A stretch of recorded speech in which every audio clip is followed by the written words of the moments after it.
তবে যুবকরা দিনের দিকে ফিরছে মাশাআল্লাহ। তবে তাদের দিকে একটু পরে আসছি আমি। তাদের ফেরার পর যে কি প্রবলেমগুলো হচ্ছে এগুলো একটু বলবো ইনশাআল্লাহ। ফেরার পর অনেকে মনে হচ্ছে ফেরার আগেই ভালো ছিল। কমসে কম ফেরার আগে ইসলাম নিয়ে এত মতপার্থক্য, এত ভেজাল, হ্যাঁ, এত রকম কথাবার্তা, যাবো কোথায়, করবো কি, এটা চিন্তা করতে করতে মনে হচ্ছে আগেই ভালো ছিলাম রে ভাই। একজন নন মুসলিম মনে করতেছে এখন যে আগেই ভালো ছিলাম রে ভাই। ইসলাম কবুল করার পরে এখন তো দেখি যে 10 জন 10 কথা বলে, 10 জন 10 মতো চলে, একজনের সাথে শত্রুতা পোষণ করছে। প্রথমে বুঝতে পারে না, আস্তে আস্তে আস্তে আস্তে যখন ভিতরে যায় তখন বোঝে যে বাপরে বাপ, অবস্থা তো ক্রিটিক্যাল। পরিবার নিয়ে শুরু করেন, পরিবারও জাহান্নামের টুকরা।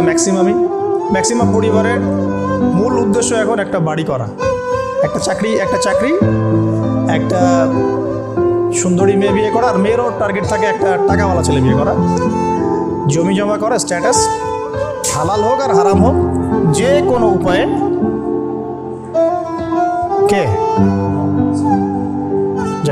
যে কোনো উপায়েই আমাকে দুনিয়াতে এটা অর্জন করতে হবে, এই হলো বিষয়। সমাজে যান, সমাজে ওই হাদিস চলতেছে, কোনটা? আনতালি দেলা মাতু রব্বাতুহা, দাসী তার মনিবকে জন্ম দিবে।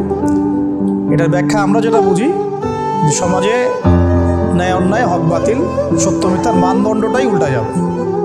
কারণ দাসী আসলে মনিবকে জন্ম দেয় না, এখানে উল্টা বলা হয়েছে। দাসী কিন্তু মনিবকে জন্ম কখনোই দেয় না। আমি সিঙ্গাপুরের একটা ব্যাখ্যা করেছি একটা লেকচারে, কিন্তু সেটা হচ্ছে একটা আধুনিক ব্যাখ্যা, যেটা এখন অনেক কান্ট্রির মধ্যে এভাবে ভ্রূণ ভাড়া নিয়ে সন্তান জন্ম দেওয়া হচ্ছে। এটা একটা অন্য সেন্সের ব্যাখ্যা, কিন্তু অরিজিনালটা কি, ফিলোসফিক্যাল ব্যাখ্যাটা হচ্ছে দাসী কিন্তু আসলে মনিবকে জন্ম দেয় না। মানে সমাজের সত্য মিথ্যা, ন্যায় অন্যায়, হক বাতিল মানদণ্ডটাই উল্টে যাবে, যেটা এখন হয়েছে সমাজে। ঘুষটাকে মানুষ কমন মনে করে, দুর্নীতি মানুষের কাছে কমন, বেপরদায় চলাটা মানুষের কাছে ফ্যাশন, হ্যাঁ, নামাজ না পড়াটাই নাকি প্রোগ্রেস, পড়লেই মৌলবাদী হচ্ছে, দিনী বইপত্র পড়লে মানুষকে ব্যাকডেটেড মনে করা হয়, হ্যাঁ, আল্লাহর সাথে যার সম্পর্ক ওকে মনে করা হয় যে সে তো পিছায় পড়া মানুষ, হ্যাঁ, কেউ পর্দা করছে খাস, ওকে বাঁকা চোখে দেখা হচ্ছে, হ্যাঁ, মানে মানদণ্ডই চেঞ্জ। যেটা আসলে হালাল ওটাই মানুষ হারাম করতেছে, যেটা হারাম ওটাই হালাল করে দিচ্ছে। সমকামিতা এখন ঘরে ঘরে ঢুকতেছে। আগে তো বলতাম পরকীয়া ঘরে ঘরে ঢুকতেছে, এখন তো দেখি সমকামিতাও ঘরে ঘরে ঢুকতেছে। সুবহানাল্লাহ। লাস্টে একটা পোস্ট করেছিলাম, আমার টাইম লাইনে আছে, দেখতে পারেন। একজন আমাকে মেইল করেছিল, মানে ওটা পড়ার পর আমারও মাথা ঘুরতেছে যে আসলে কোন সমাজে বসবাস করতেছে আমরা। বাইরে একটা মুখোশ পরে আসি, সমাজের এই মানদণ্ড, ন্যায় অন্যায়ের মানদণ্ডই বদলে গেছে।